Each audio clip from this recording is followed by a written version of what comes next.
Morning, swans and falcons. You've got me again today. Okay, so here is our learning intention for maths today.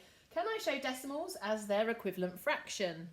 Okay, so you might want to pause the video now and get that written down. Okay, let's get started. A few warm-up questions for you. I'd like you to think about what the value of the 7 in the number 10.75 is. Then I'd also like you to do 34 times 10. And lastly, 1/3 plus 5/9. Okay, so pause the video now and have a go at those 3 questions and restart when you're ready to move on.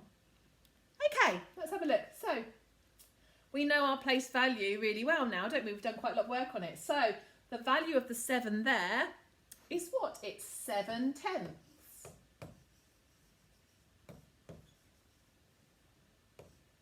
Okay, and 34 times 10. When we multiply something by 10, we move all the digits one place to the, that's right, the left, and add 0 as placeholder. So our answer would become 340.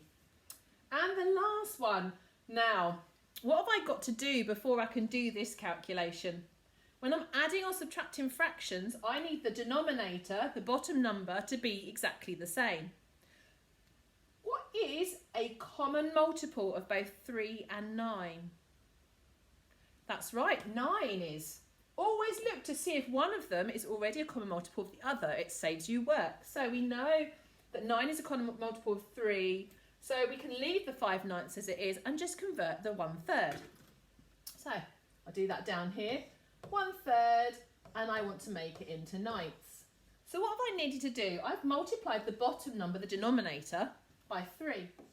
In order to make the fraction equivalent, I need to do the same to the top. So 1 times 3 is 3. So now my calculation becomes 3/9 plus 5/9 equals 8/9. All I'm adding together is the numerator. The denominator stays the same. Once I've got that denominator the same, equivalent, I can then just add the 2 numerators together. Okay? Hope you did all right on those questions. A little bit of revision of something we've done in the past. Excuse the hat, by the way. It's a bit chilly in here.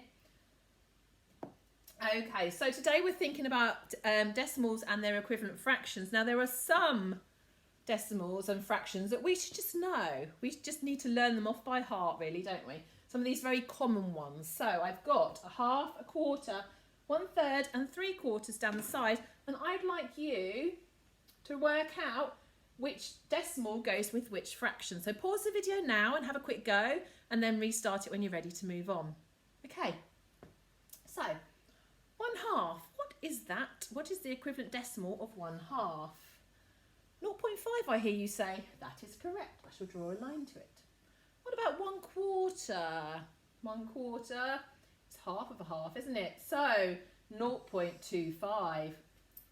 1/3 is 0.33. And we know what that little line above the second 3 means in the hundredths column. That means recurring, so it would be 0.3333333333, but we haven't got all day to write all those 3's. So we'd be here forever because it's infinity. So we just do a little line to show that it's recurring. Okay, so that leaves 3/4, 0.75, because if 1/4 is 0.25, 3 lots of that is going to be 0.75. Okay, hopefully you got those. If not, perhaps you can spend some time at home revising those so that they get into here and you know them off by heart. Okay, here is a decimal for you, and there's a number of different ways that we can look at this decimal. Okay, think about what is the value of the 1 in that number? What is the place value? The one to the right of the decimal point is the tenths column. Okay, so we can write this number as 1/10. But what would 1/10 look like as a fraction? It would look like no, Miss Carlia, I don't know. I was going to write another decimal then, silly me.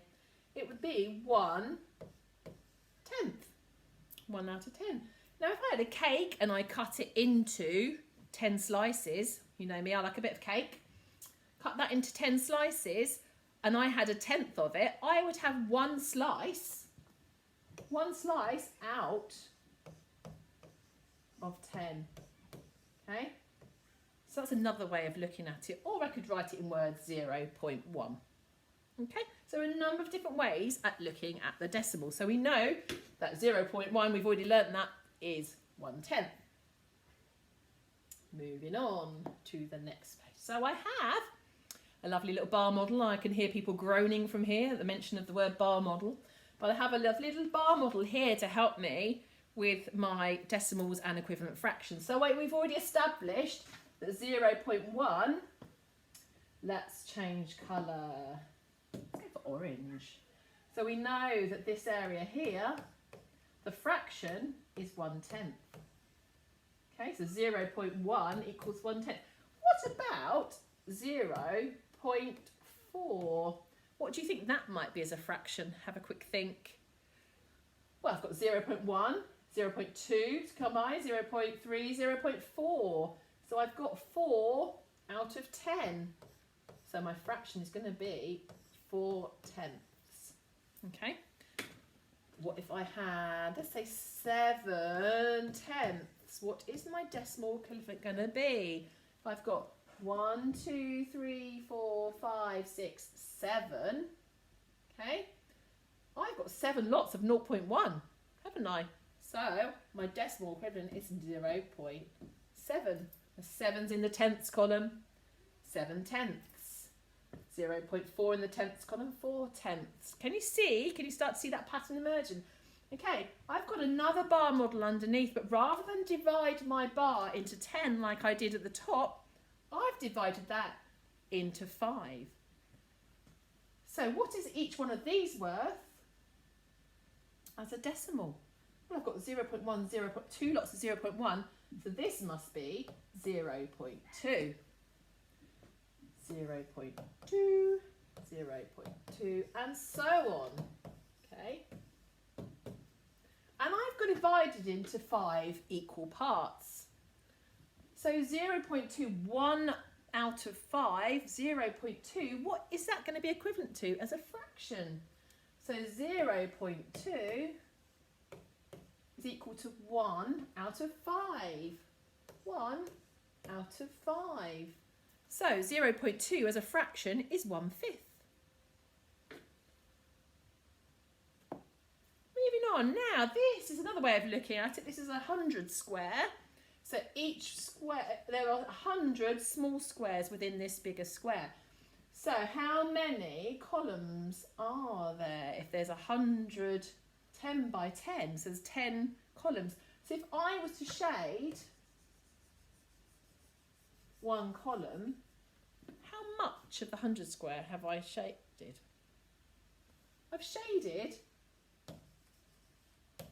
1/10 because there are 10 columns and I've shaded one column out of 10, which is the equivalent, we know, of 0.1. Okay. What if I wanted you to shade 18 hundredths of this square? Okay, 18 hundredths. So remember about it, there's 100 small squares. How many am I going to get you to shade in? Well, let's go for pink this time. I like a bit of pink, as you can tell from the bobble on my hat. Okay, so I'm going to shade in 18 out of 100, so 18 small squares. So there's 10, which is equivalent to 1/10, and then 1, 2, 3, 4, 5, 6, 7, 8. I've shaded in 18/10. So what is that as a decimal? So I've got 1/10, which I know is 0.1, and 8 hundredths, okay, or 18 hundredths. So my decimal equivalent is 0.18. Okay, last question then.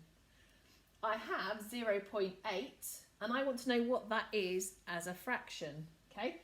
Thinking about the value of that place value, it's the tenths column, isn't it? And how many have I got in that column? I've got 8. So I've got 8/10. Now I want to know what that fraction would be as fifths. So I can find an equivalent fraction that is a fifth rather than a tenth. Okay, so rather than looking for common multiples, I'm looking for common factors. Okay, I know that 2 is a common factor, and I've divided 10 by 2 to get 5. So if I do the same to the top, what do I get? 8 divided by 2, I can hear you all shouting out 4. Well done. So 0.8 or 8/10 is the equivalent of 4/5. If I look back at my bar model from here, and I'm looking at 0.8, I've got 0.2 plus another 0.2, 0.4, 0.6, 0.8. So then I'm looking at 1, 2, 3, 4 out of 5. Okay, thumbs up, thumbs down. How are you feeling about finding the fractions for decimals? Hopefully you're okay. Have a go at the sheet and then come back and